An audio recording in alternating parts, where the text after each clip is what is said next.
नमस्कार ट्रेनीज। मैं अनुराग सक्सेना आप सब लोगों का हार्दिक स्वागत एवं अभिनंदन करता हूं इंस्ट्रक्टर कम्युनिटी चैनल पे। तो ट्रेनीज, आज की जो वीडियो है बहुत ही ज़्यादा स्पेशल रहने वाली है हमारे जो फिटर फर्स्ट ईयर के बच्चे हैं उनके लिए।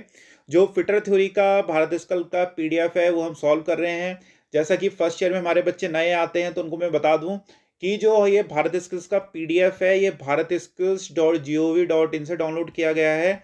लगातार पिछले 3-4 सालों से जो आईटीआई का पेपर है लगातार भारत स्किल से सेट हो रहा है। ठीक है, तो अगर आपको एग्जाम में बहुत अच्छे नंबर लाने हैं, अपना कॉन्सेप्ट्स डेवलप करना है, तो जो भी वीडियो हम इस सीरीज में अपलोड करेंगे उन्हें आप बाय हार्ट बहुत अच्छे से देखते हुए चलिए। हमेशा हमारा प्रयत्न यही रहता है कि हम कॉन्सेप्ट्स पे ध्यान देते हैं, बेस पे ध्यान देते हैं।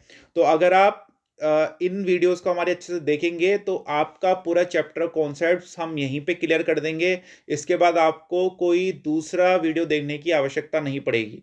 ठीक है, तो ये जो पीडीएफ है इसका लिंक मैं डिस्क्रिप्शन में दे दूंगा, आप वहां से इसको डाउनलोड कर सकते हैं। तो चलिए बिना किसी देरी के शुरू करते हैं क्वेश्चन नंबर 1 से, जो आज की वीडियो का हमारा पहला क्वेश्चन है। ये जो वीडियो है इस पे हम 20-20 क्वेश्चन की वीडियो बनाएंगे, ज़्यादा लंबी वीडियो नहीं होगी।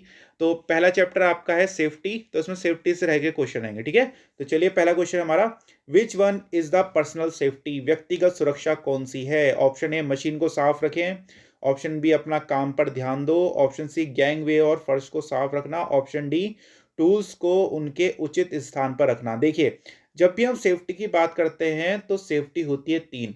एक होती है पर्सनल सेफ्टी, ठीक है, एक होती है जनरल सेफ्टी और तीसरी होती है मशीन सेफ्टी। हिंदी में हम बोलते हैं व्यक्तिगत सुरक्षा, साधारण सुरक्षा और मशीन सुरक्षा। ठीक है, अब देखिए, अब पर्सनल सेफ्टी में वो चीजें आती हैं जो आप पर्सनल लेवल में कर सकते हैं। ऐसे पर्सनल लेवल में आप क्या कर सकते हैं खुद के लिए, कि आप ज्यादा लंबे बाल लेके वर्कशॉप में न जाएं, आपका जो हाथ की जो कलाइयों के जो आपने शर्ट पहनी है उसके बटन अच्छे से बंधे हुए हों, आप टाई ना पहने। ठीक है, तो इस तरह की आप सेफ्टी इक्विपमेंट्स पहनो। ये इस तरह की जो चीजें होती है जो आप पर्सनल लेवल में खुद के साथ कर सकते हैं, उनको हम पर्सनल सेफ्टी में रखते हैं। जनरल सेफ्टी में आ जाता है हमारी जो जनरल चीज़ें होती हैं, जैसे हमें वर्कशॉप में हंसी मजाक नहीं करना चाहिए और गाली गलौज नहीं करना चाहिए, भागना नहीं चाहिए, फर्श में कभी हम तेल ना गिराएं, कोई सामान इधर उधर ना रखें। तो ये जो इस तरह की जनरल चीज़ें होती हैं जनरल सेफ्टी में आती है। बाकी तीसरा होता है मशीन सेफ्टी। उसमें क्या होता है, मशीन से रिलेटेड सेफ्टी आपको फॉलो करनी है। जैसे जब लाइट चले जाए, बाई चांस पावर इंटरप्शन हो, तो मशीन को बंद रखना है, मशीन को हमेशा काम करने से पहले उसको साफ करना है और काम करने के बाद भी साफ करना है।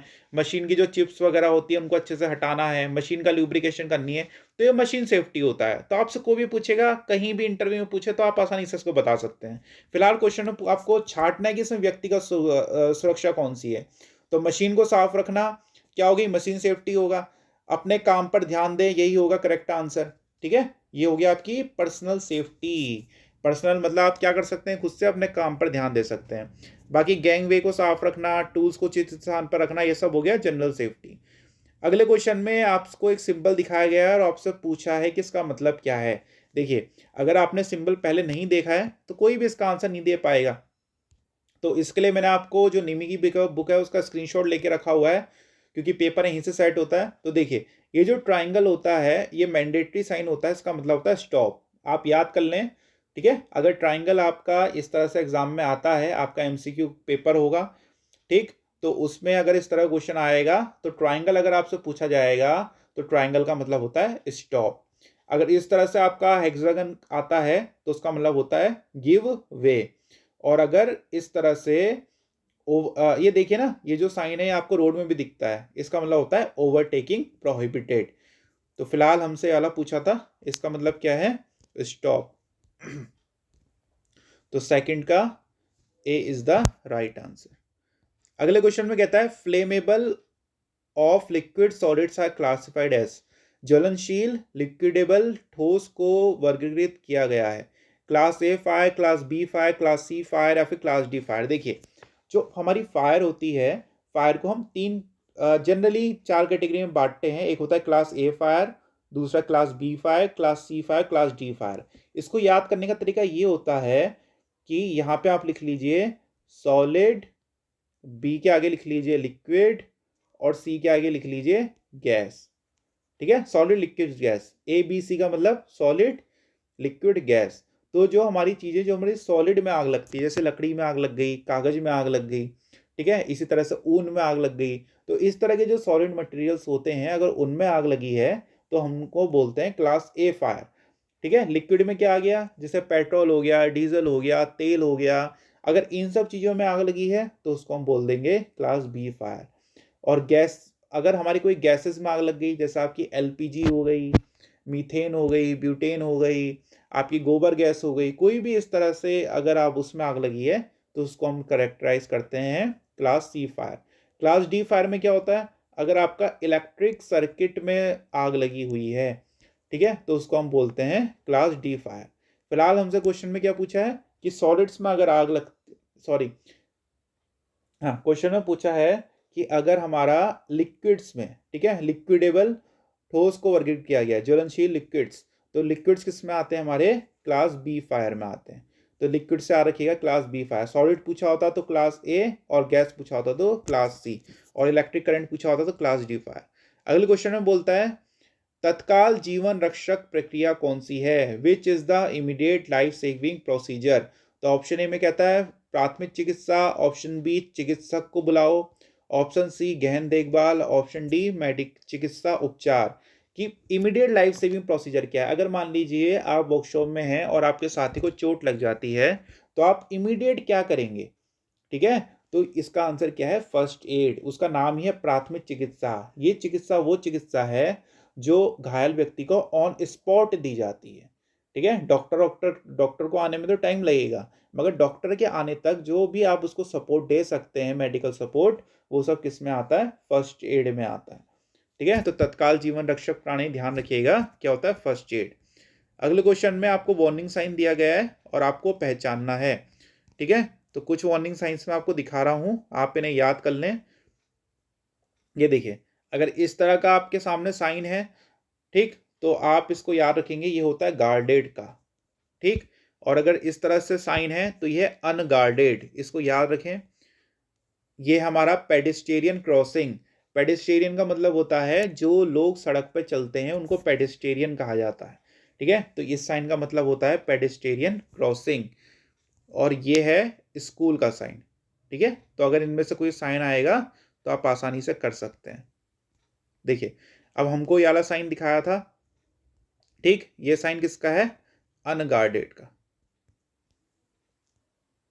ठीक है। ये हो गया हमारा अनगार्डेड।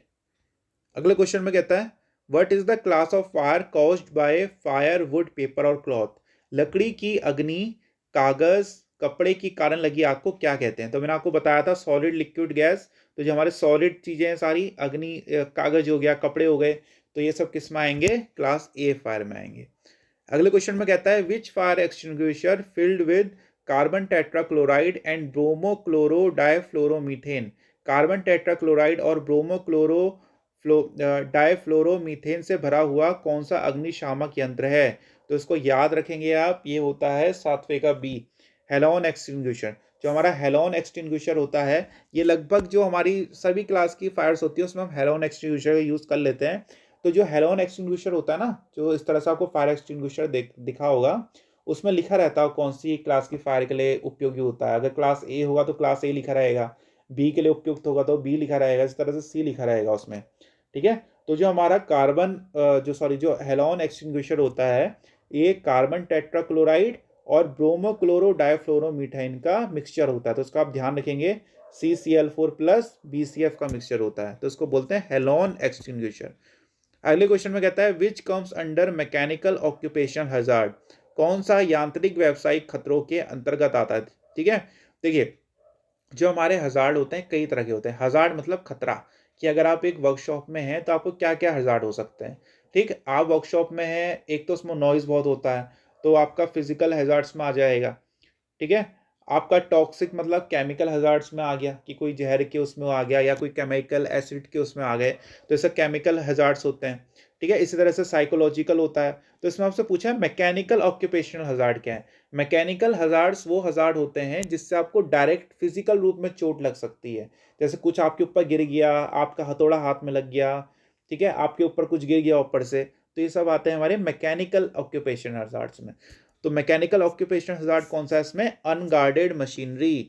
जैसे आपका लेथ मशीन है या कोई दूसरा मशीन है, उसमें प्रॉपर गार्ड नहीं लगा है और आपका हाथ क्या है उसे गियर्स में चले गया या कुछ हो गया, तो वो सब किस में आएगा? मैकेनिकल हैज़ार्ड्स में आएगा। How to stop bleeding of injured person, घायल व्यक्ति के रक्तस्राव को कैसे रोकें? ये तो बहुत सिंपल है।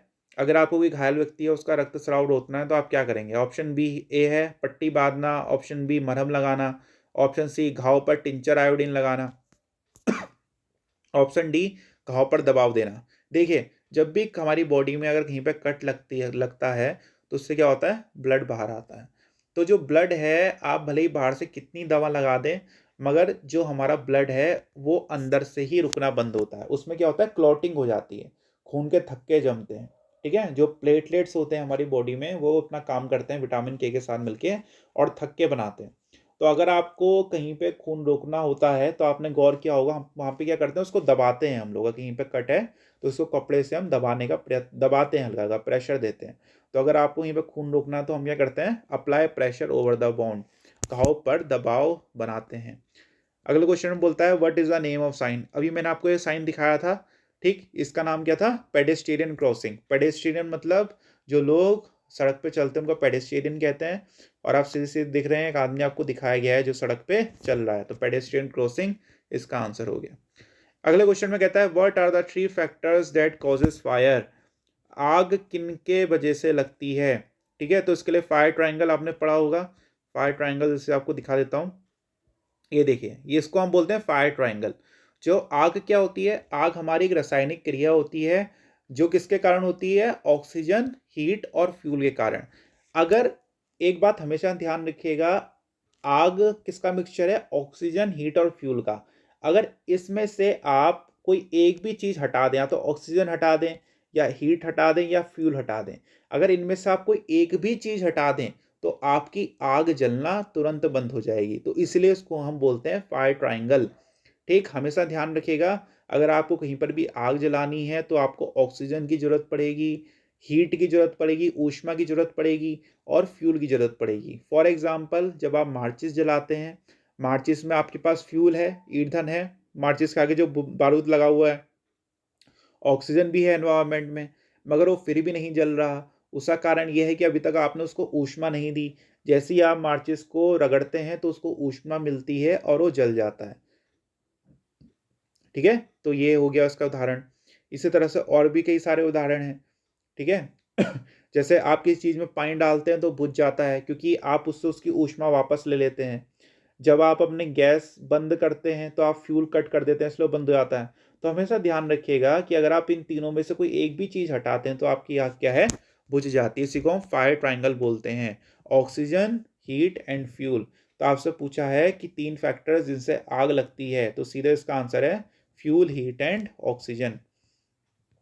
अगले क्वेश्चन में कहता है what is the period referred as golden hours. Golden hours की अवधि को क्या कहा जाता है? देखिए, गोल्डन आवर क्या होता है? जब भी कोई आदमी का एक्सीडेंट होता है तो जो शुरू के 30 मिनट होते हैं उनको बहुत ही ज़्यादा क्रिटिकल माना गया है, क्योंकि अगर शुरू के 30 मिनट में उस व्यक्ति को एक अच्छा उपचार मिल जाए तो उस व्यक्ति की जान बचाई जा सकती है। अगर 30 मिनट से ऊपर हो गया तो उसके जान बचाना, अगर हैवी इंजरी है तो जान बचाने में कठिनाई आती है। इसीलिए जो शुरुआत के 30 मिनट्स होते हैं उनको हम गोल्डन आवर्स कहते हैं कि अगर उसमें उसको अच्छा ट्रीटमेंट मिल जाए, अच्छा फर्स्ट एड मिल जाए तो उसकी जान बच सकती है। ठीक है, तो इसका आंसर होगा घटना के बाद के पहले 30 मिनट। अगले क्वेश्चन में कहता है what is the first step of avoiding accident in work place. कार्यस्थल पर दुर्घटना से बचने का पहला कदम क्या है?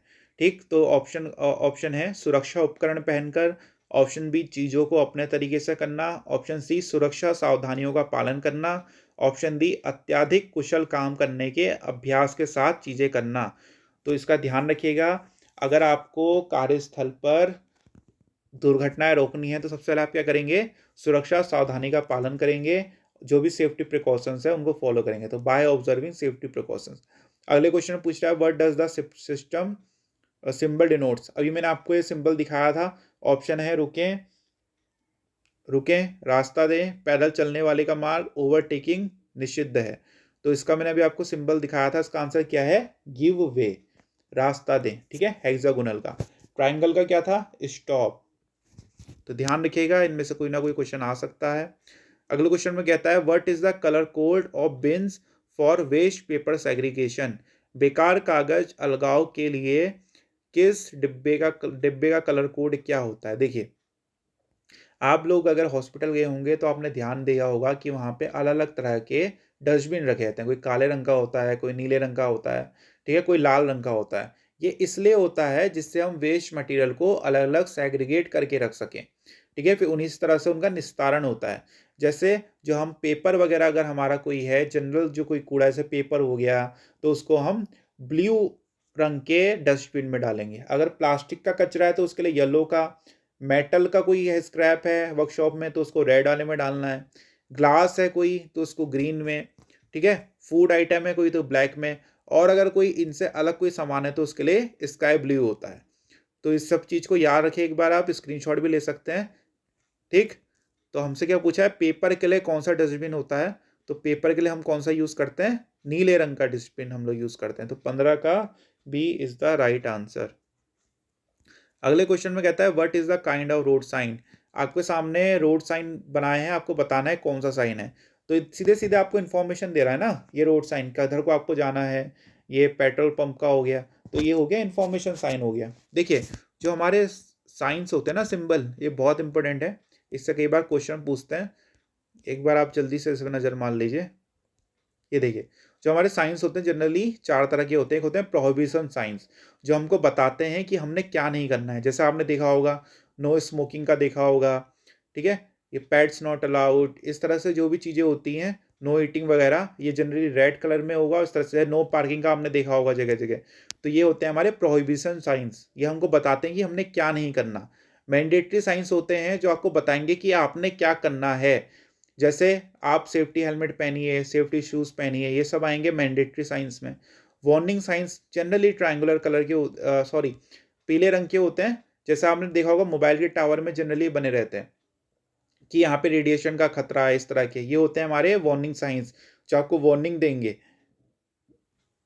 उसके बाद आते हैं इंफॉर्मेशन साइंस, जो हमको किसी चीज़ की इंफॉर्मेशन देते हैं। जैसे ये हमारे इंफॉर्मेशन साइंस हो गए, ये प्लस वाला साइन आपने बहुत देखा होगा, हॉस्पिटल के बारे में बता रहा है या इस तरह के। तो ये सब आते हैं हमारे इंफॉर्मेशन साइंस में, ठीक है। तो ये जो क्वेश्चन है इसका आंसर क्या हो गया, इंफॉर्मेशन साइन। अगले क्वेश्चन में कहता है which fire extinguisher is used for flammable and running liquid fire, ज्वलनशील और बहने वाले तरल आग के लिए किस अग्निशामक यंत्र का उपयोग किया जाता है।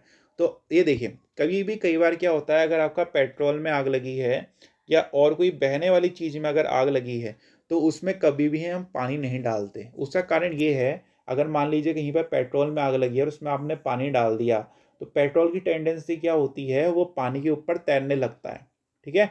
और पानी के ऊपर तैरने के कारण वो क्या होता है, उसमें आग नहीं बुझती, वो उसमें वो आग जलती रहती है, उल्टा वो पानी डाल के और फैल जाता है।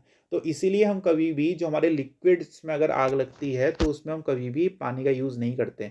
वहाँ पे हम क्या करते हैं, फोम एक्सटिंग्विशर का यूज़ करते हैं। फोम से आप समझते होंगे झाग जैसा होता है। तो ये क्या होता है, लिक्विड के ऊपर तैर के झाग बना देता है और ये ऑक्सीजन की सप्लाई कट कर देता है, जिसकी वजह से हमारी आग बुझ जाती है। तो हमेशा ध्यान रखिएगा, जो झाग वाला एक्सटिंग्विशर होता है, फोम एक्सटिंग्विशर, उसका हम यूज़ करते हैं। अगले क्वेश्चन में कहता है what A denotes in ABC of first aid. देखिए, एक चीज चलती है एबीसी फर्स्ट एड में, ठीक है। ए का मतलब होता है एयरवे। अगर कोई घायल व्यक्ति है तो आपको चेक करना है कि उसका मुंह सही से खुला है, उसके मुंह में कुछ भी हो सकता है, टॉफी है तो उसको निकाल दें, ठीक है, और भी कोई चीज़ खाने का आइटम है तो सबसे पहले उसको निकालें, उसका मुंह सही से खुला हो।